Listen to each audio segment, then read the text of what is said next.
For real this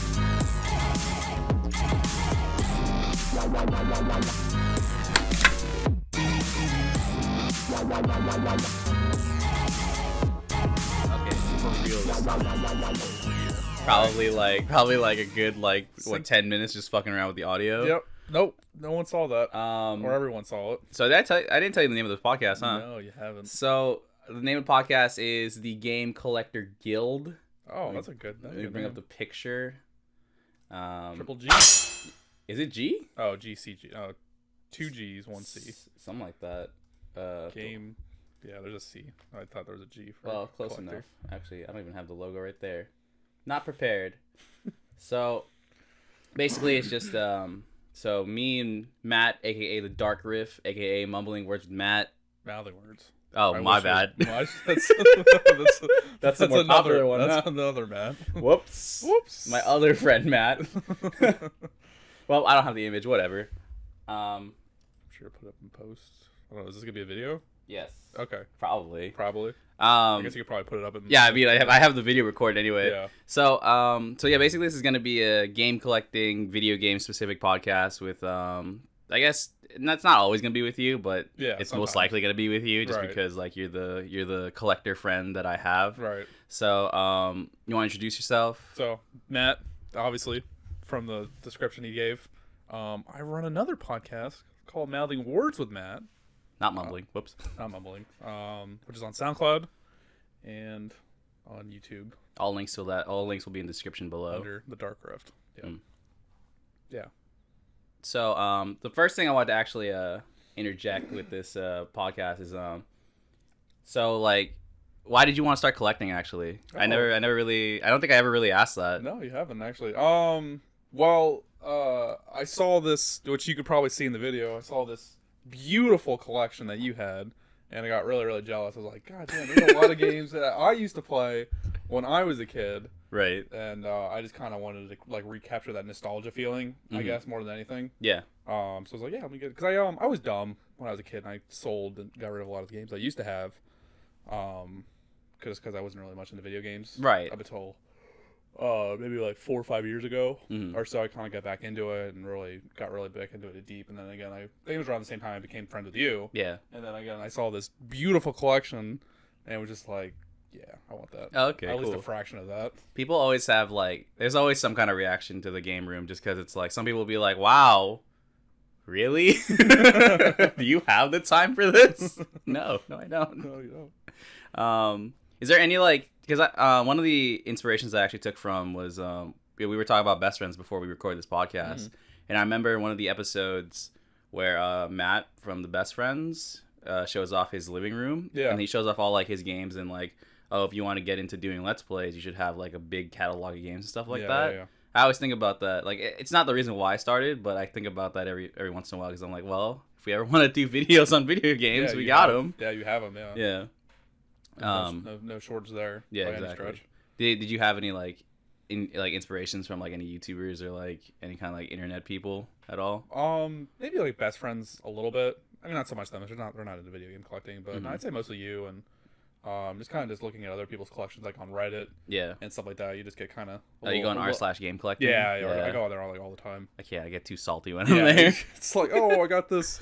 I got Melee for like $2 right? at this thrift store. I can't even be mad. Like, I can't even be mad. I found that for like $5 too.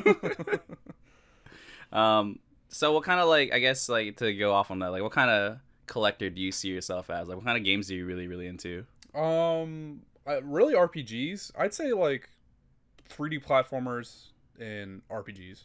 More specifically JRPGs. Yeah. It's kind of the ones I like. Because growing up as a kid, I mean, I think I told you this. Like, whoops, no, you're fine. Hold the cord. Whoops. So, I've told you this before. So, the first game I ever played was Mario 64. Yeah. So I've always been into like 3D platformers as a kid, like Mario and what else? A little bit of like the Sonic 3D games, Spyro, Glover, kind of. Oh, really? Yeah. Wow.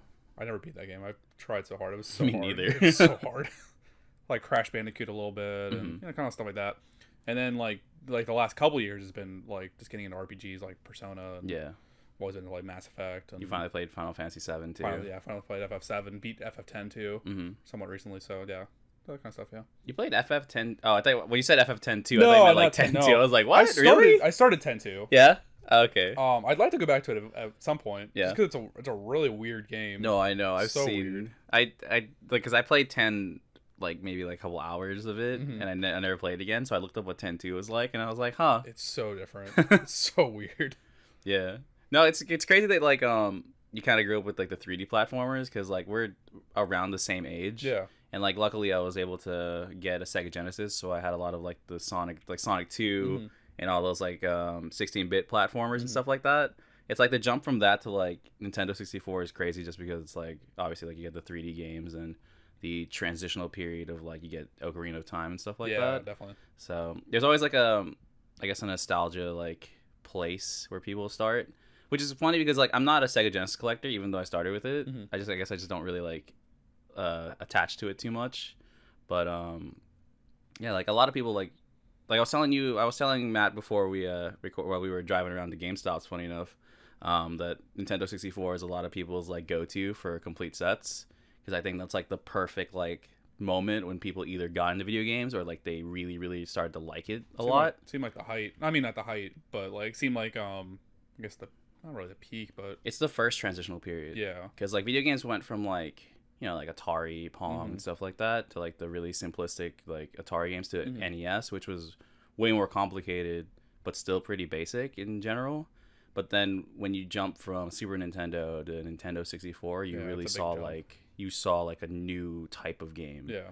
I don't think we really have like an equivalent. We just get better graphics. Yeah. And more like stable gameplay. Yeah, no, I mean the jump from 2D to 3D was pretty huge, I'm sure, during that. Because that's crazy different from what we used to have. All right, is there anything you want to talk about specifically? Any kind of news that's out for you? Nothing super crazy is going on right now. Any games you're looking forward to? I'm looking for the Spyro remaster on Switch. It hasn't come out yet? No, it comes out next week. Is there any differences? And PC too. It's the same game, just different port. Of course. It's just kind of cool to have the Switch on and portable. Yeah, on portable. Yeah. Yeah. That's pretty much the main reason. But no, I mean, that was probably like that's probably the platformer that I played a lot as a kid. So just having just when that came out even like a year ago on the PS4, it was just hitting the nostalgia like absolute crazy. Oh, it looks so good too. That's the thing. Like, these remasters have been looking so good. Speaking of like recently, like what have you been getting lately in terms of like your game collecting? Like what's your recent pickups been? It's been kind of all over the place. Mostly it's been getting either GameCube stuff or something for like the DS or the 3DS. Yeah, you've been focusing a lot on like the Nintendo DS too, right? Yeah. I've been getting a lot of handheld stuff lately. Yeah. Let's say like recently, I actually just got delivered on Monday. I got Marvel Rise of the Imperfects for the GameCube. Oh really? Yeah. Man, that was another game as a kid I played a lot. That was just so much fun. That game is fun. The game is fun. Yeah. It's a lot of fun, and I think I found it for like $12. It was like not that much at all. Yeah, that's good. Yeah, just like random, just kind of whatever. I just kind of go on eBay, just type in that CIB. Yeah. And then just kind of whatever I see that looks good, I'll just pick up if it looks like a good price for it. Yeah. Yeah, so it's mostly just GameCube stuff. Again, like DS stuff, 3DS stuff. Yeah, kind of fun. Like, what's been like your best pickup so far? At least in the last like maybe like 2-3 months. I think I told you that. I think I got Platinum. Pokemon Platinum sealed, right? Yeah, sealed for $25. Yeah.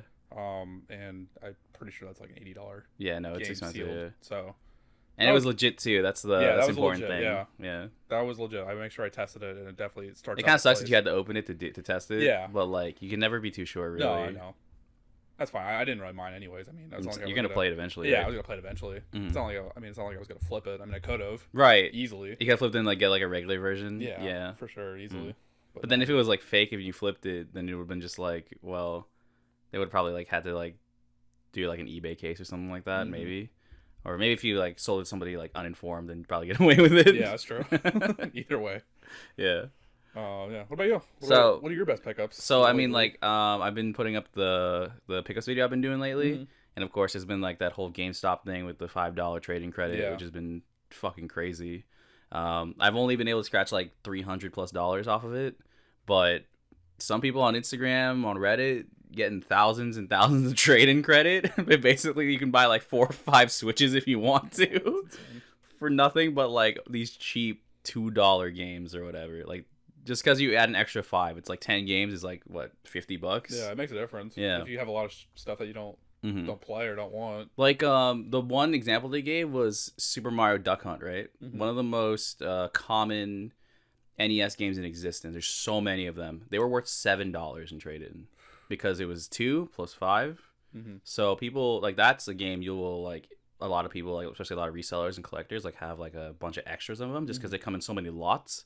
You trade them all away. That's like, that's profit because that's more than what the game actually costs if you bought it. Yeah. So, and people just did that and it was crazy. So because of that, I've been getting a whole bunch of games from GameStop. I've had the buy 2 get 1 coupons, the power up reward stuff, like $10 off, $5 off, which I still have a $5 off one. And I think I have a $5 off one too. That I'm kind of I mean, you can use that for like anything now. This is getting more PS4 stuff. I traded a bunch of PS4 stuff in, so now I'm getting a bunch of more PS4 stuff like back. So I don't feel too bad about that. Otherwise, same thing on eBay. Actually, I think I bought I'm trying to replace the player choice games that I have on the GameCube collection, the yellow label ones. Right. I bought Mario Golf, and that should be coming in today. Otherwise, I just been like looking around, like seeing what's interesting. Like I pretty much have the same taste as you. I like a lot of RPGs, platformers. I like fighters a little bit. I used to be more into fighting games like a couple years ago, but I still like to get them and try them out every once in a while. Yeah. That's good stuff. Yeah, man. Good stuff. All right, what next? Okay, so this question specifically for you. Oh, really? Because I thought it was cool to do this podcast just for the idea that like I've been collecting since like 2010, which I guess is not like a fair number because I wasn't really working. So like I was collecting, but I wasn't buying a lot. Right. But you started collecting when? Last year? Yeah, I'd say about this year. Yeah, like 2018, 2019. Yeah, probably 2019 is when you went like full into it, probably right? This year for sure, more than anything. So like the question I want to ask is like, what is it like trying to be a video game collector in like 2019? Because it is like, as someone who's been like collecting since like the 2010 era, and that was already like jumping in maybe a little late. It's like what do you think of it? Because a lot of people now have like their collections built up. Yeah. They've gone through like the finding all the cheap games at like thrift stores and stuff like that. It's hard. Yeah. It's hard. I mean, I definitely have a lot of regret of getting rid of a lot of games I did have, just because it would just save a lot. I mean, money for sure, but save a lot of like time. Yeah. Trying to search for stuff. And like with my current like financial situation, it's not something I can like really like go in on. Yeah, like get everything you traded in. Yeah, exactly. So it's tough. I've pretty much have come to terms with. I mean, not come to terms. I guess I should say that that I'm just been kind of looking for stuff that I really care about. Obviously, just want to play. Just I want to play. Yeah. Yeah. I just kind of look at it as if it's something I would actually play, not just for the sake of collecting it. You know what I mean? Yeah. In that regard, it's not too bad. The thing about like, I've been trying to get stuff for the GameCube that I know I'd buy and stuff for the Wii. And that stuff's not terribly expensive. It's a good time for them, I think. Even the DS, 3DS, nothing's really terribly expensive on any of those platforms. Yeah, it's really just like the low print RPGs that are expensive on DS. If we turn around and look at Castlevania, oh DS my god, then that's where it gets a little ridiculous. Yeah, that's something that it's the reason why I wanted to ask a question too, is because like once I buy like a game, right, I don't ever look at the price ever again. Yeah. Like once I'm satisfied with the price that I bought it for, I'm not like regretting like I couldn't get a cheaper price or whatever. So that like the opposite of that is like I don't see that a price goes up after some time, because I remember when Matt was asked him, hey, like if there's something like you're looking out for, let me know. I'll every time I check eBay, I'll let you know if there's a good price. And he was like, all right, what about the DS Castlevania games? And I was like, oh, I bought those for like 20, 30. They shouldn't be that expensive. Oh my god, Order of Ecclesia is like $90. Like, why? Yeah, Portrait Ruins, like, I think 50. No, it's 30. It's like 30. Is it 30? It's 30. Okay. It's the cheapest of the three. And then what's the other one? Dawn of Sorrow. Dawn of Sorrow. That's like in the 50. That's in the 50. Okay, that's the 50 yeah. one. Yeah. Like all the Castlevania games recent. Like I've price checked the Game Boy Advance ones I have. Mm-hmm. They're like in the 60s, 70s. I'm like, Jesus. Because they've never gotten any other ports. Yeah. That's it. And the Castlevanias had a resurgence because of the anime on Netflix. For sure. But then no game came out to really like take advantage of it. So people probably just been going back and like buying old games. That and probably Bloodstain. Yeah. Bloodstain 2 had contributed to that, I'm sure. Yeah. And even like Symphony of the Night, that's like a $70 or $80 game for the OG PS1. Yeah. We can look that up. Let's see. Yeah, let's look it up. No, because I always knew that Castlevania games had a little bit of value because they were like popular. Yeah. But not popular enough where it was like that I thought it was popular enough that it was like it's mainstream or whatever. Mm-hmm. Yeah. Let's see, Symphony of the Night. Yeah, Symphony of the Night's like currently on Pricecharting 78, so that's like an average. So it's probably more. That's crazy because I bought that. I committed to buying it for $40. I think like way back when. I was like, that's a little expensive, but I'll do it. I'll do it. Now? And now I'm like, wow, it's like double what you bought it for. Right. that's and there's a greatest hits version of this too. Is it really? Mm-hmm. That might be a little bit cheaper. But the thing about Symphony of the Night, that's why the prices to me is insane, is because it's been re-released so many times now. It's got a greatest hits port. It's on the PSP version of Castlevania X or whatever. Yeah, it's digitally on the Xbox 360, PS3, PS4. Xbox One has it backwards compatible. Yeah. So there's so many ways to play this game that's like $5, but for some reason the physical version is like $80.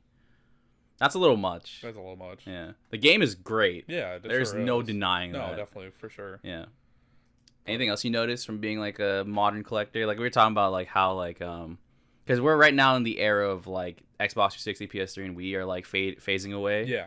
And the new consoles, PS5 and Xbox whatever Scarlet is on the horizon. So now you're seeing like the modern games like go for like very cheap. Yeah. Like that's like the time period of like to start collecting for those.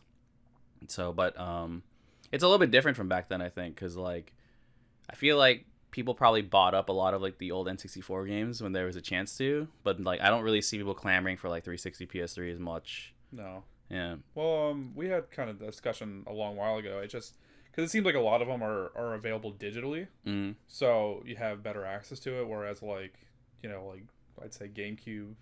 GameCube's the worst because I feel like none of those have come out digitally yet. None of those come out digitally. Like GameCube and like before is like super hard to play digitally because it just doesn't exist. Yeah. Whereas like 360, PS3, a lot of those games are still available digitally. Yeah, exactly. So it's not really a big need for it until they start delisting all of them. Until they delist all of them, and then we're gonna get a DuckTales scenario going where that's just gonna shoot up in price. So yeah.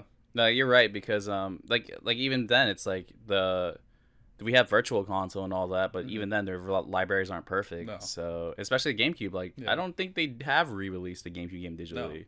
And I don't know why. It could be that's easy money for Nintendo, but I mean, maybe if the Switch decided to, or if Nintendo started to do that for the Switch, I mean, maybe a lot of these GameCube games would go down in price, even though they're not really that expensive to begin with. Yeah. But sometimes they go up because of it. I don't know why. Yeah. Well, it's something tonight. Yeah.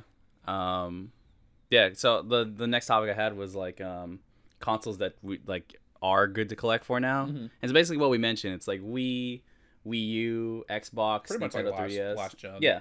I wanted to make an example too because it's like if you look at like the Wii, even the Wii U, especially like the Wii U, I think has a potential to be really expensive. Yeah, because it shot up a little bit. But if you look at like the highest price like Wii games, right? It's like the highest price like individual game like Radiant Dawn. Like how much is that? 66. Yeah. Yeah, basically like the Dokapon Kingdom I think is the most expensive Wii game like by itself.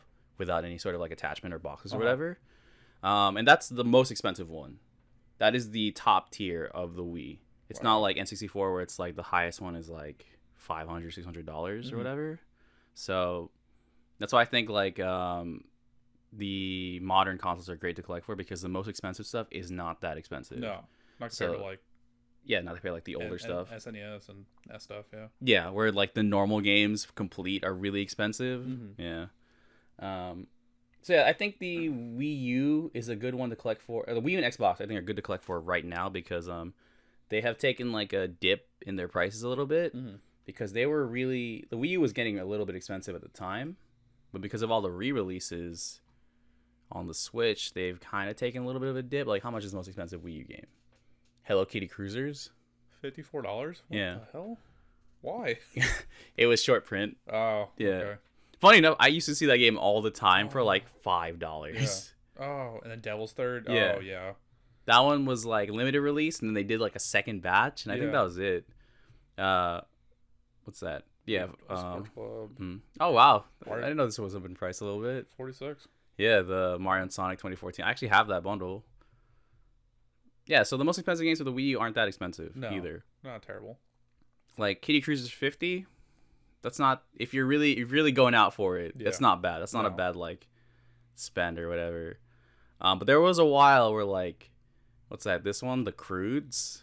That was like a $50 game for a little bit. Really? Yeah, because like all the short print Wii U games were starting to go for a lot because it was slowly had a little bit of collectability. But I think the Switch has taken a lot of the good games from it, so now they're like, it's in a weird purgatory period.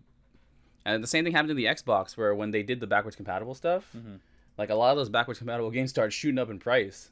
But now they've like waned down a little bit because they're not doing it as much anymore. Let's see, like most expensive Xbox game, Steel Battalion. That makes sense. Have you seen that? No, I haven't seen Steel Battalion. Steel Battalion's the one with the actual like controller, like the mech style like pedals and the buttons up top. Oh, okay. I really want one. Of course. Oh, yeah, you didn't pick up your copy. Nope, didn't. I forgot. Damn. All right, we'll get that. I'll get that. That just got Metal Wolf Chaos just got re-released on PS4. Metal Wolf Chaos XD. Good, so I never have to get this game ever again. Nope. Yeah, this one. I think this one's the most expensive normal game. Jurassic Park Operation Genesis. It's like a Jurassic Park simulator or whatever. Okay. Yeah. Teen Titans. That's not bad. Yeah. So basically, like the Xbox One is fun to collect too because there's so many like weird games on it. Yeah, there's a lot of weird games on there. And it's one that I was just buying a few games here and there back in like 2013 when they were like $5, $10 or whatever. And now they're shooting up a little bit, but it's been steady so far. So that's a good one to collect for. Yeah, there's a lot of original Xbox games I'd like to get. I just like the non-backwards or not the non-port ones. Yeah, the ones that are like specific. Like the exclusive ones. Yeah, exclusive ones. Actually, it's funny because there's a game I picked up in the Orlando video. It's called Otogi Myth of Demons, I think.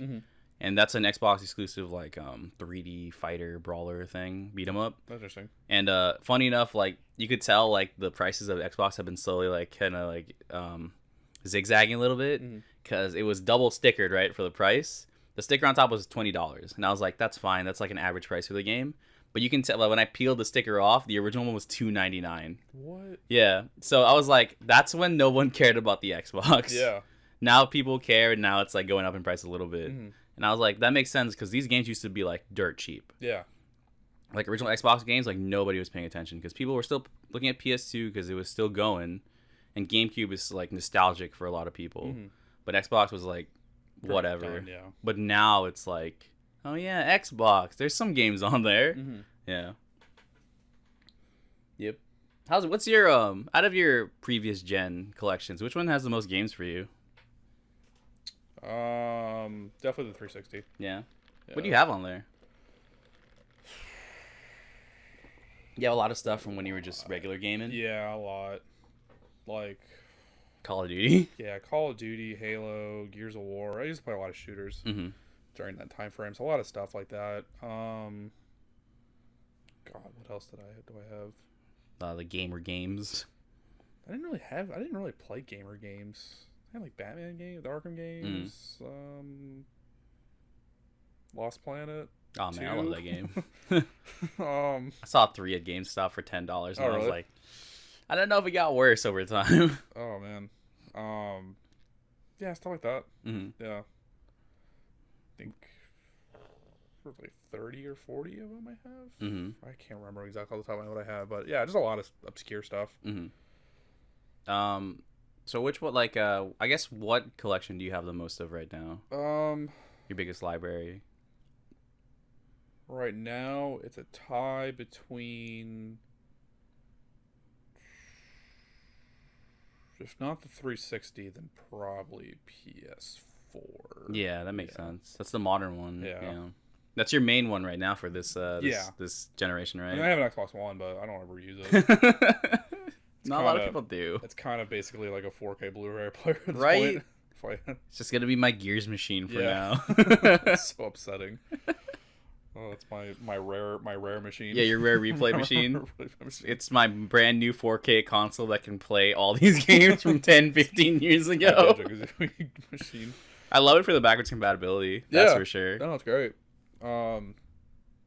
Yeah, PS4 is just what I've been buying for lately. Yeah, it makes sense. Then we were at GameStop earlier, and we were noticing that all the PS4 games are more expensive than the Xbox. Yeah, no, it's crazy because Switch games are like 30. Yeah. PS4 games are like 20, and then the Xbox ones are like 10. Yeah.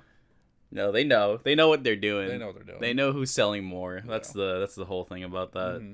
I mean, it's great if you're like just exclusively on Xbox. Yeah. That means all your games are cheap. That's true. Like all the multiplats are cheaper than the other ones, which actually is funny because I feel like compared to the Xbox One X to the PS4 Pro, I'm pretty sure the Xbox One X is like better, like marginally, graphically, and just performance wise. Yeah, that makes sense. They get the better multiplats at a cheaper price. Yeah, so that's really weird, but you can just see like how many people have the PS4 versus the Xbox One.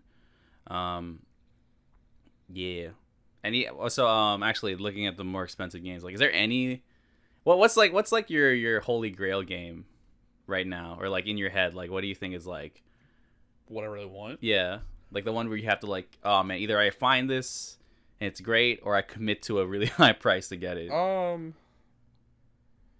Probably Mario Sunshine. Yeah, that's not even that expensive actually. No, it's not. I just haven't really. I've been maybe kind of a little. What's the word? Maybe hesitant. Yeah, about buying like a $45 copy of it, which really, in retrospect, not that bad. Right, because like a brand new game's like $60 anyway, so that's not too bad. No, it's not bad. And I should have probably just pulled the trigger on it, but it'd be cool. I guess that Order Ecclesia. I mean. Oh yeah, you're right. I really want to play Order Ecclesia. Any of the other DS Castlevania games like Portrait of Ruin. That's the thing; they're all so good. Yeah. It's so unfortunate. I know. Like.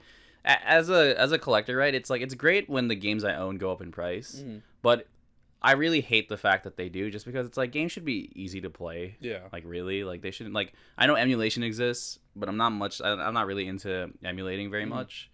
But I feel like games shouldn't really be like going up in price like that. Like they shouldn't like Order Ecclesia should not be like 30. That's fair, whatever. Like that, it sustains its value. But 90, 80, that's a little much. Yeah, it's like. It's great, but is it $80 great? Yeah, definitely.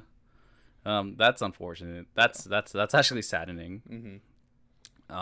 Speaking of saddening, so this is like I was telling Matt that before this podcast, there's been a lot of like video game collecting shit that's been happening. That's been bad, good and bad. One of the bad is there's a video game store in Missouri called Trade-In Games, and it got robbed recently. Really? Yeah. And it wasn't like, oh, they came in and stole a Game Boy, like what happened to Sick Cooper's store. He's a YouTuber that has a video game store in Vancouver, Washington. Like they broke in, like in that one they broke into the store. The guy just stole like Pokemon and a Game Boy Advance or whatever, but he broke so much shit. Jesus. But Trade-In Games. It's a nice store. It is a nice store. Buy for the pictures. I heard the guy is great. His name's Jason. I've only interacted with him once, and that's through the games that I ordered from him. And it was like $100,000 worth of games. So what happened, right? That's a lot. I'm not like I'll just repeat the story in like the simplest way that I can. And basically, so he had a safe in the store, right, of all these graded sealed games. I have a list. Well, I have a couple references too, but I have a list of them, and they are super expensive games. Like I mean, like they are like bank games. There's one right here. What is it? I think this is Bathtub Babes. Hold on. my mouse. So he had this. I think this one was complete. Oh my god. Right? $2,329. Yeah, so he had a bunch of games. Let's see. I know he has a list. I'm on the Trading Games Facebook right now showing Matt. So yeah, it looks like a big store. I mean, it looks like he just has a lot of inventory. He does. Let me see. Where's his full list? Yeah, this one. So he has this full list of all these games that they stole, and it was all in a safe, and it was in the back of the store. So it's not like this was out or anything, right? It's not like this was like for everybody to see. This was like, I'm pretty sure he was gonna use this money to buy a house. Jesus. It's not, my Facebook froze. But anyway, like the games themselves were like all unbelievably expensive, and they were all graded. They were all like in like different conditions, but enough where they were like worth a lot of money. Yeah. And someone just came in. I'm pretty sure they took the safe because they couldn't open it. So they took the safe worth like $100,000. And it's crazy because like that's where we are now in like the game collecting spectrum, where all those old games are really, really expensive. And it's really unfortunate because I heard Jason's a really nice guy, and he seems like it from like, he wrote me a note because I wrote to him and I was like, hey, I'm sorry what happened. I'm gonna buy some stuff from your store. It's not much. I didn't spend that much. I got like 5 games for like $40 or whatever. So, but I was happy with what I got, and I felt so bad that this happened to him because it's like, it's not even like like I said, it's like they didn't just come in and like steal like controllers or console. Or they knew what they were taking. They were taking gold basically, and that's where we are right now. Because do you peruse Kotaku at all? A little bit here and there. Yeah, not a whole lot. So there's this article on Kotaku about where video games are starting to become like a gold rush or whatever. And when I remember we were talking about it, I didn't want to say it at the time because like the thing about like retro collectors like spending a lot of money on retro games, it's not based on nostalgia this time.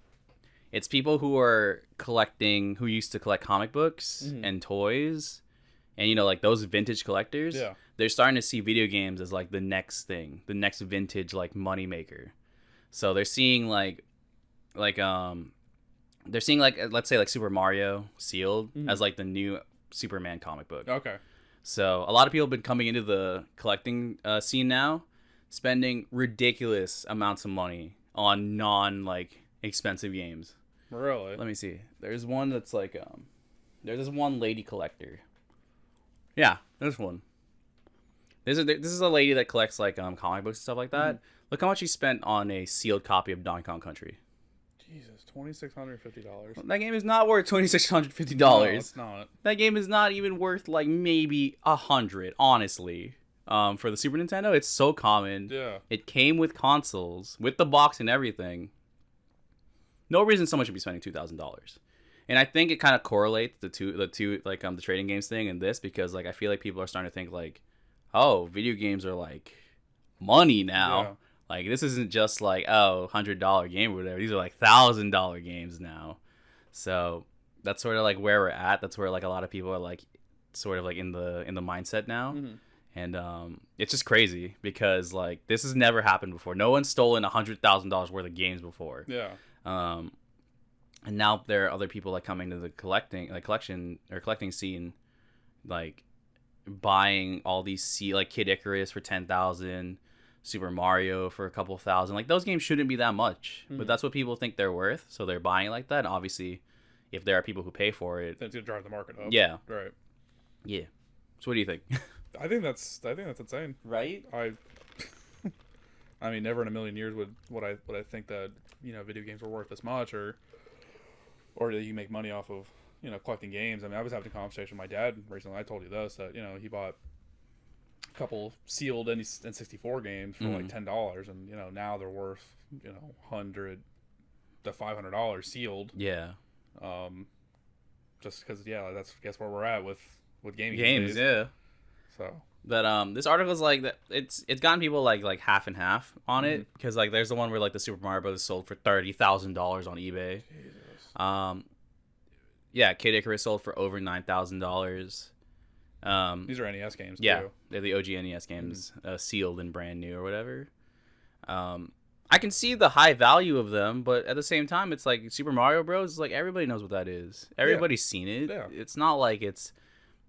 There's a million ways to play it nowadays. Yeah. It's not like it's not like fucking bubble bath babes. No. You know. But I wanted to show you, like, look at these prices on these NES games though. Little Samson. This is an actual legit game. $2,800. Yeah. Cheetah Men 2. It's so funny, right? I've never told this story on like a YouTube video or anything before, but I actually know the guy that produced the Cheetah Men games and Action 52. Yeah. Really? He's one of my friends' dad. Really? Yeah, like it's not even like the whole my dad Nintendo thing or whatever. Yeah. My dad works at Nintendo, but it's I need to text him and be like, yo, if you have any of these in the garage, one, give one to me, and two, sell the rest of them, and you'll make bank, bro. It'd be sucked. Yeah. But no, like these old like the NES games now, like man, they are they're going up there. They're investments. Yeah, they are. They're no longer like expensive games to get. They are now like legitimate ways to make money. That's crazy. DuckTales 2. How much? $400. $400 complete. And granted, price charting, you could always like take it or leave it, but it's about like the average. Yeah. Yeah. It's roughly what it's going for. Yeah, it's not perfect. Like if you want to look for perfect, like you really need to do like the research on like going on eBay and stuff like that yourself. But it's a good like way to gauge like how much something goes for. Like, where's the one like Flintstones Dinosaur Peak? Because Jason had that too. Where you at, Flintstones? I know you're expensive. Let's see it on there. Oh, here it is. God, new $6,600. Right? Oh, a complete $2,000. It's not my dream to like find like this seal to keep it. Yeah. It's like my dream to find these to sell them. Yeah. You've heard of the Nintendo World Championships? Yeah. And that's the one where they had the original like cartridges, right? These are the ones from like the actual events. Oh, this is campus, but that's really expensive. So like Nintendo World Championship, right? Like there's only like roughly maybe 350 of them made, and they were given away at the championships like to winners or whatever, and now they're worth like my Jesus Christ. What's crazy though, it's just like your dad was saying. It's like you'd never know, right? Yeah, you never know. know. Granted, like the NWC carts, so like you have to go to the event to get them. But like, imagine like when you're like younger, you see a game called Little Samson, you're like, nah, maybe, or maybe you buy it and then like let me toss the box away, and now it's like worth thousands of dollars. Like, I never thought we would get there, honestly. No. I never thought we would get... I thought video games would at least... Like, they would be expensive, yes. Yeah. But I never thought they would get to, like, the... Thousands the comic book level, where the original ones are so expensive. Yeah. Yeah. What's your take on this? Let me know. I think it's insane. I think... I wish I was born earlier. Right? So I had all these with, like, visions of the future. Visions of the future. So that I could just sell all this and just live off of that.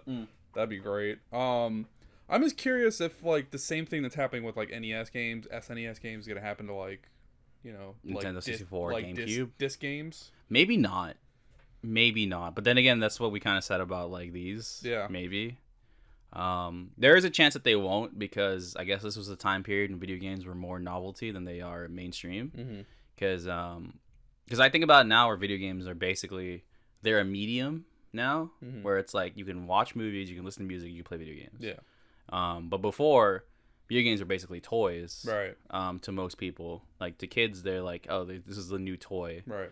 So the mindset was different, and I guess maybe the what's the word for it? The preservation wasn't as sought after. So that's why these are that expensive.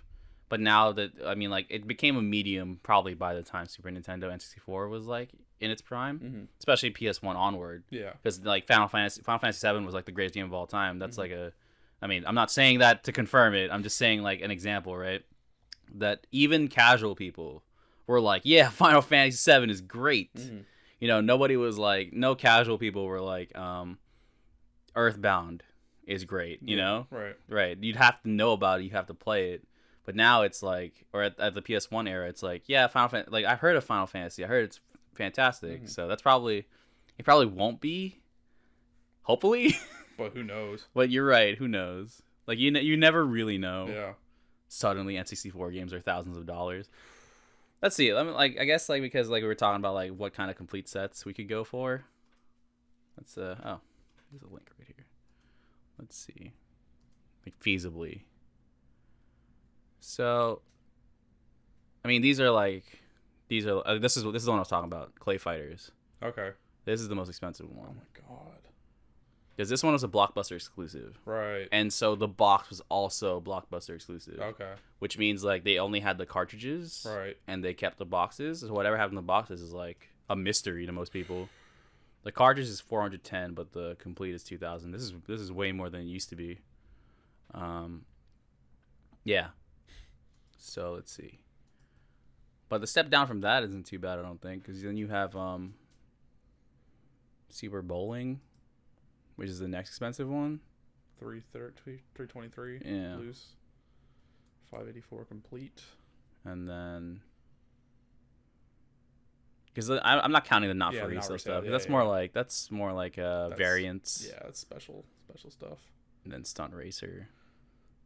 $200 loose, 722 complete. Yeah, this is the card game I was thinking of.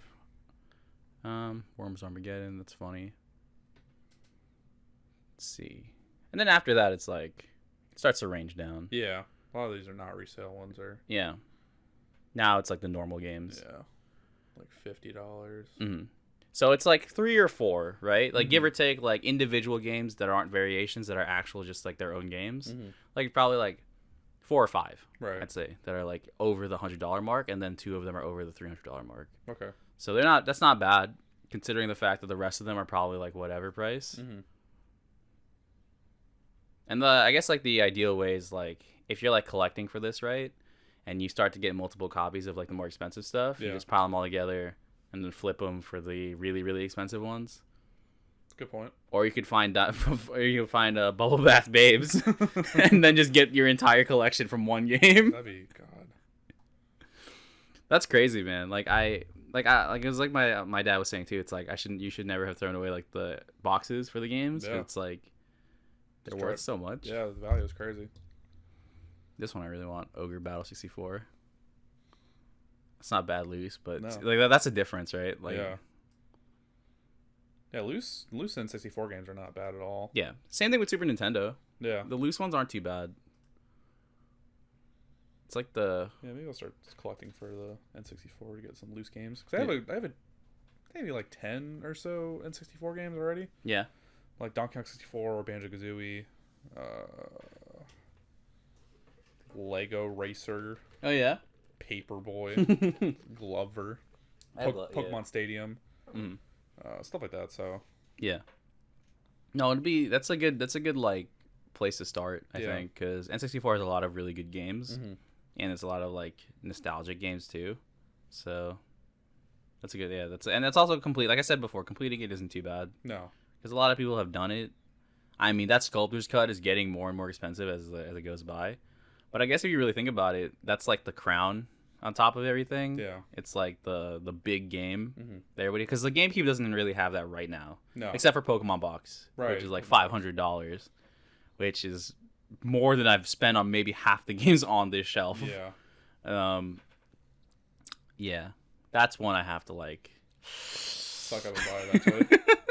It's like I have to commit to it, because it's like it's not a complete collection if it's not there.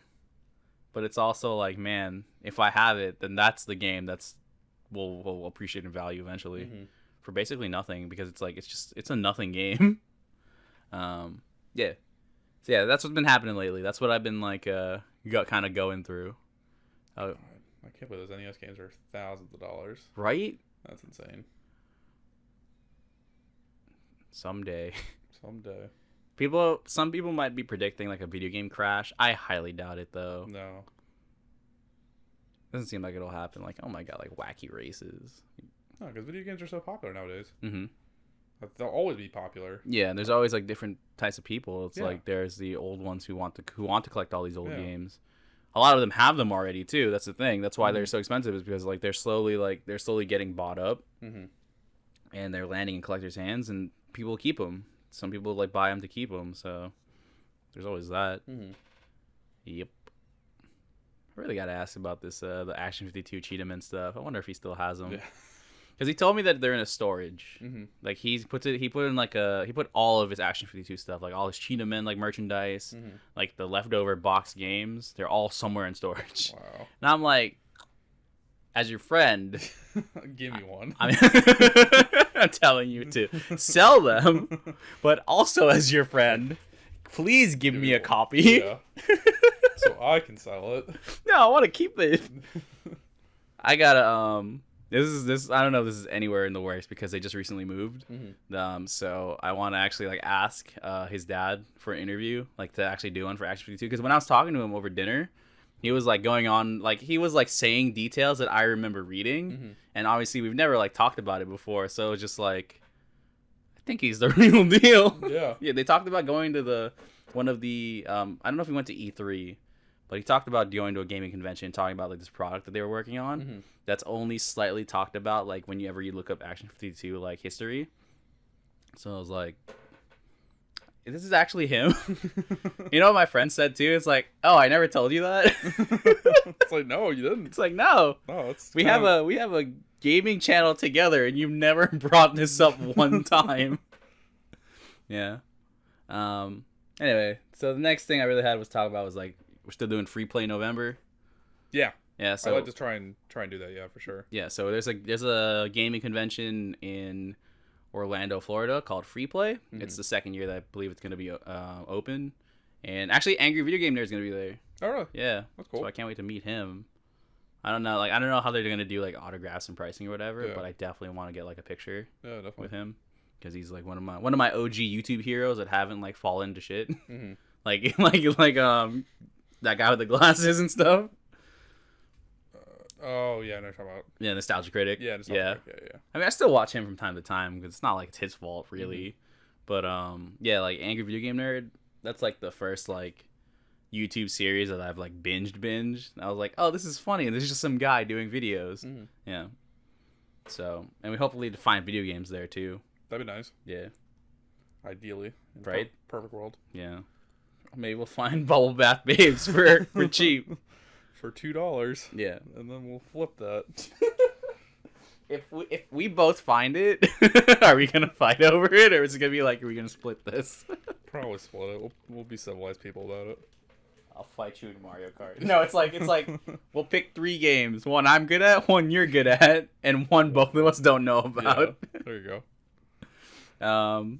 Anything else you want to talk about? What's that? Anything else you want to talk about? I think I'm good. Yeah? Yeah. So, yep. Welcome to the brand new world of expensive video games. Yeah. Jeez. Keep your eyes out for anything going up in price. Right now, it is the time to collect for like the previous gen stuff. Xbox 360, Wii, PS3. Those are dirt cheap now. Like, I think I had a reference. Like, what's the most expensive PS3 game? They're all like collector's editions, and those are like because of the value. NBA Elite 11. What?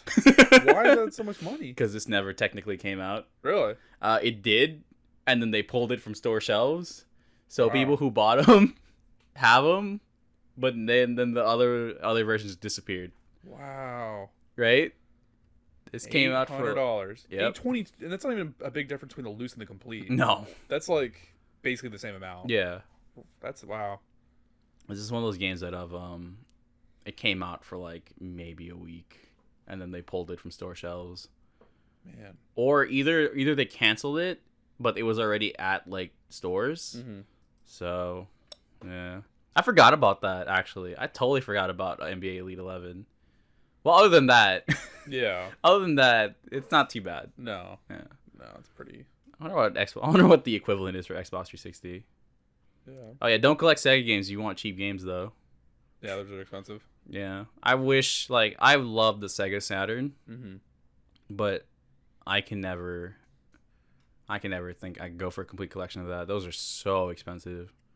The thing is though, with the Sega Saturn, it's not like there's like 3 expensive games. It's like all of them want to be over like $200. Let's see. It's like just special edition stuff. Yeah. I mean, like even the special editions are like 100 whatever. Yeah. Yeah, so it's nothing. Not even the most expensive game apparently is worth more than the NBA Elite 11 or NCAA Elite 11. Yeah, let me see. Let me show you. Before we end this, let me just show you Sega Saturn stuff. Because they Panzer Dragoon, God. Because they go nuts on these. Yeah, just $100. Man, oh, I was so mad because I was just rewatching some old like YouTube videos of collectors I follow, and they did like a store tour, right, of one of them. They showed Panzer Dragoon Saga for $250 complete. What? It was like 6 years ago. Oh my god! And I was like, I wouldn't even think twice. Yeah. I'd buy it. Yeah. If I didn't have the cash, well, fuck my savings. But no, seriously, like 6 years ago, that was probably expensive too. Yeah. 6 years ago, $250 for Panzer Dragoon. Well, now it's like almost triple that. Yeah. This is actually an RPG. Funny enough, the other Panzer Dragoon games are like shooters, and this is still like that, but it's more of an RPG. Okay. Yep. Interesting. Yeah. Well, anyway, thank you for joining me today, Matt. Of course. Thank you for having me on the Game Collector Guild. Yep. GCG. Where can people find you on social medias? So Twitter, TheDarkRift. That's really all I go on is Twitter. Reddit. No, don't follow me on Reddit. I don't. I mean, you can't really follow. Like, can you follow people on Reddit? I mean, you can, I guess. Because people post stuff. It's kind of weird though. Yeah. And then YouTube, TheDarkRift. All one word. Check his podcasts. Nothing with Matt. We're talking about video game stuff too. Yeah. Occasionally. More like you're just whatever you want to talk about, right? Yeah, general. Yeah. But video games always kind of slip in there. Right. Every now and then. Anime, video games. Yeah. JoJo. Yep. All right. Thanks for joining us, and see you later.